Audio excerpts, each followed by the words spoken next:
Welcome back, my friends. Today's movie is one of the finest performances by the star Jennifer Lopez, where she plays a strong, determined woman facing life's battles. One day, she uncovers a secret that's been hidden for years. So, what is it? Let's find out. The movie starts with a woman named Maria, who is getting ready to go to work.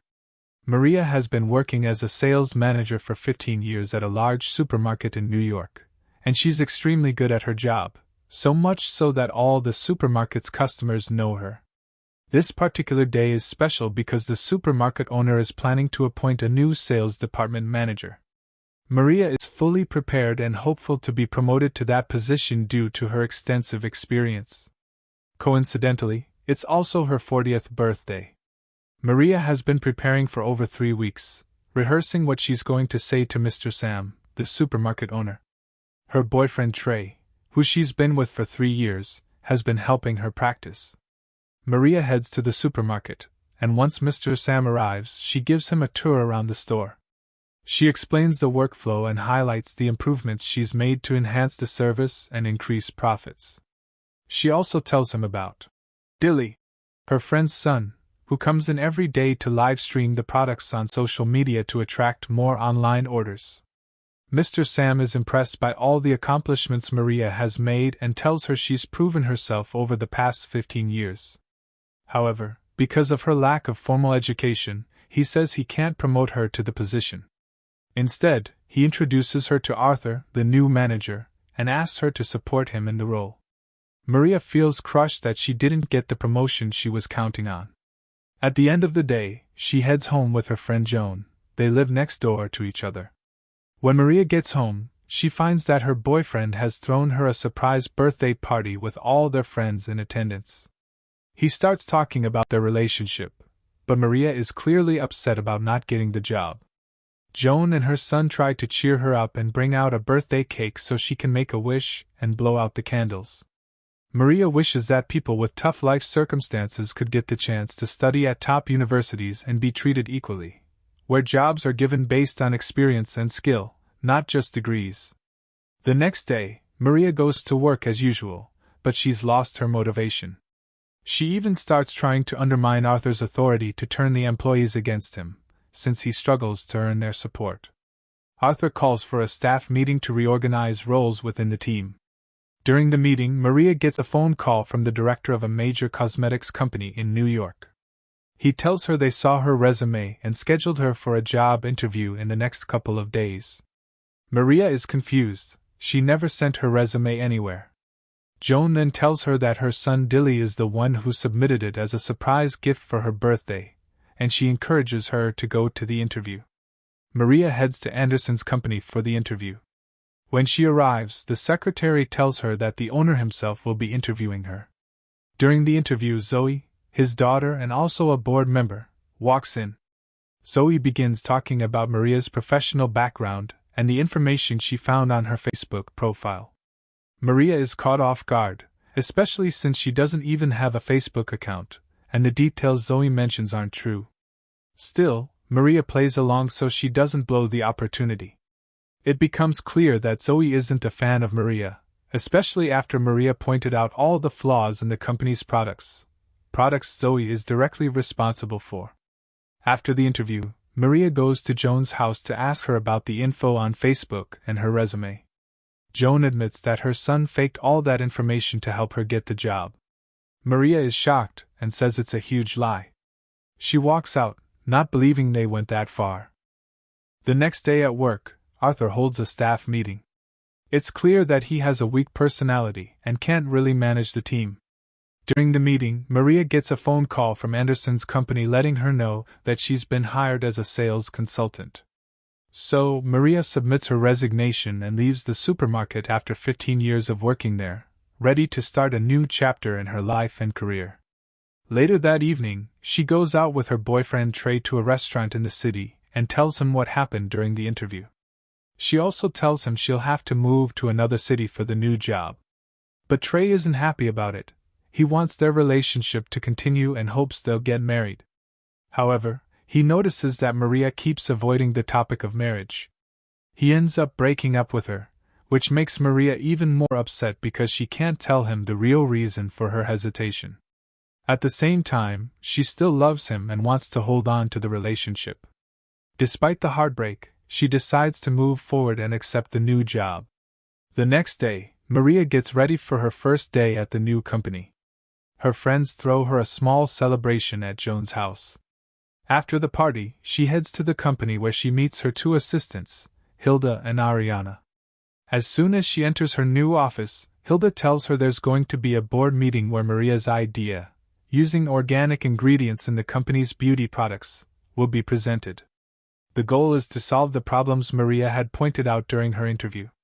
Hilda warns her that everyone at the meeting will likely try to make her look like a failure. Then they go to the meeting, and Maria is introduced to Ron, the head of product development.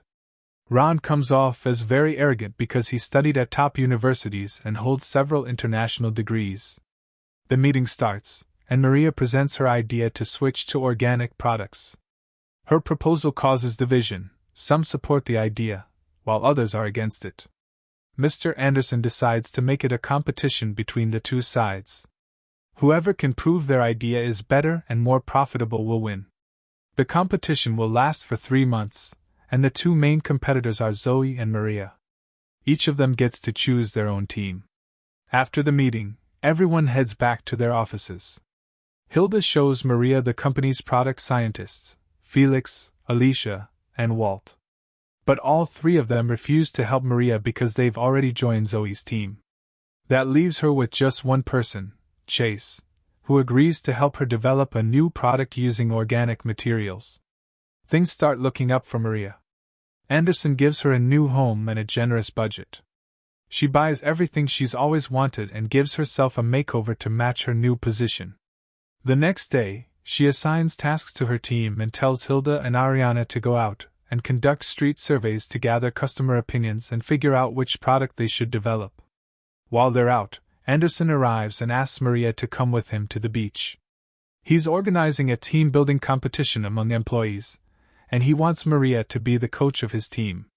He explains that, according to her resume, she used to win rowing competitions in college. But the truth is, Maria has never rowed in her life. Still, she agrees to avoid raising any suspicions about the fake resume entry. During the race, Maria copies everything Zoe does, and her team ends up ahead of Zoe's. Then Maria overhears Zoe telling her team to row to the right, so Maria gives the same instructions to her team. The two boats crash into each other, and everyone ends up in the water. Surprisingly, Mr. Anderson laughs and seems pleased with what happened, but Zoe is clearly not happy with her father's reaction. At this point, Maria tries to get closer to Zoe, and they talk. Maria tells her how grateful she is that her father gave her a chance, and they start opening up about their personal lives. Back at the office, the teams return to work. Chase manages to create a facial mask using natural ingredients, but it smells terrible. Maria tells him they need to improve the smell and color while keeping costs low, otherwise, they'll lose the competition. Meanwhile, Ron becomes suspicious of Maria and starts thinking she might be lying. He tries to contact the records office at Harvard University to check if Maria actually graduated from there. But the person who answers the call is Dilly. He had swapped the contact info with his own. Dilly tells Ron that Maria was one of the top students at Harvard and graduated with honors. Ron hangs up and then calls a man named Taylor, the director of a cosmetics company where Maria supposedly worked, according to what Dilly wrote in her resume. But Taylor is traveling, so Ron schedules a call with his secretary once Taylor returns. At the same time, Hilda comes into Maria's office and hands her a stack of reports gathered by the company's research team. The files contain data on the best-selling products, but even with more than 120,000 responses, Hilda and Ariana couldn't narrow down a clear product to move forward with. Maria decides to read through the files later and steps out of her office. One day, she thanks Zoe for her help and asks how her product development is going. Maria admits that she hasn't made any progress and that it's been really difficult. Zoe tells her that she once tried to make a similar product but failed because the cost was too high. She offers to share the research she worked on during that time. The research is at Anderson's apartment, which he's planning to vacate at the beginning of the month. Zoe suggests they go together to find the research papers and give them to Maria. Maria agrees. The next day, Maria goes to Anderson's apartment. There, Zoe greets her and starts showing her around the place. She shows Maria the paintings she took pictures of and tells her about her studies. Zoe says she was in art school but dropped out to help her dad with work. Zoe then shares her life story, saying that Anderson adopted her when she was little and always cared for her. He kept all her childhood memories like her first photo, first haircut, and the first year she lost a tooth. She shows Maria a blanket she had at the shelter and tells her it belonged to her real mother and that it contained a message from her. Maria can't believe what Zoe is telling her, because that same blanket was with Sarah, Zoe's real name, when she was left at the shelter. Maria had been in a relationship when she was 17 and had a daughter but couldn't afford to take care of her, so she left her at the shelter. Maria realizes Zoe is actually Sarah, her daughter, and that Anderson brought her to the apartment to reveal this to her. Maria is very happy to have found her daughter again. She tells Zoe she searched for her a lot, but the shelter advised her not to keep looking because Zoe lives with a wealthy family and a better lifestyle. Zoe says she was searching for her too, but Anderson was the one who finally found Maria. Now she's happy to have her mother back. They spend the day together, and Maria tells Zoe about her life after leaving her at the shelter. At the end of the day, Maria meets her friend Joan and tells her that Zoe is her daughter and that she's very happy to have found her. However, Maria is afraid of losing her again when the truth comes out, especially since she still needs to meet Maria's supposed Harvard friends, who don't exist because Maria never attended Harvard. Joan decides to help her keep the secret so she can stay with her daughter. The next day, Maria meets Anderson and Zoe at a city restaurant. Anderson tells her he searched for Maria for a long time without success until he found her by chance on Facebook with her resume submitted to his company. That's why he interviewed her but didn't tell her she was Zoe's real mother to avoid shocking her. The next day, Maria meets her friend Joan and thanks her for arranging the fake Harvard friends. But Joan gets annoyed with all the lies and warns Maria that if she keeps lying, she will lose her daughter again. Joan also recalls that her relationship with Trey ended because of similar dishonesty. Maria never told him about her daughter or past life. Maria feels upset by Joan's words and decides she needs to confess to her daughter soon. The next day, Maria has an idea to create a single product that combines shampoo, sunscreen, and moisturizer all in one. She presents the idea to Chase and tells him that this way they can make a complete, natural product at a lower cost. Chase tells her it's difficult to combine all three functions into one product but leaves. The next day, Maria goes to the company party Anderson threw for the employees. There, she dances with Ron, who clearly hates her and tries to provoke her because their team finished their product while hers hasn't even started. Suddenly, Maria sees Mr. Sam, the supermarket owner she used to work for. Ron invited him to try to expose Maria, but luckily, Mr. Sam pretends he doesn't know her and leaves her alone to continue dancing with Ron. While dancing, Maria gets an idea to fix the product's bad smell.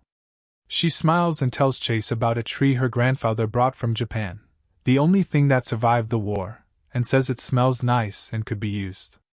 She brings the tree to the research team in the lab to make the product. After many failed attempts, they finally succeed. Chase tells Maria they managed to make the product, and everyone celebrates because this means they will win the competition against Zoe's team. They prepare to present the product to the board. The next day, each team showcases their product. Zoe says her team improved the company's products to be 6% more natural, while Maria's team created a product that is 100% natural and costs less than the company's regular product. They stand under a tree similar to the one they used to make the product. Maria says this product will bring great profits. At the end of the day, Maria goes to her friend Joan's birthday party. During the celebration, Anderson calls and asks her to come to the company. When she arrives, Anderson tells her they decided to make her a permanent member of the development department because she proved her worth.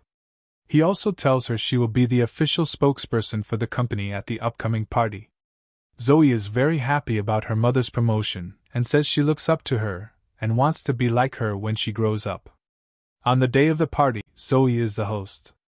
While she's speaking, Ron receives a call from Mr. Taylor, the director of the cosmetics company where Maria allegedly worked before. Mr. Taylor says Maria never worked there.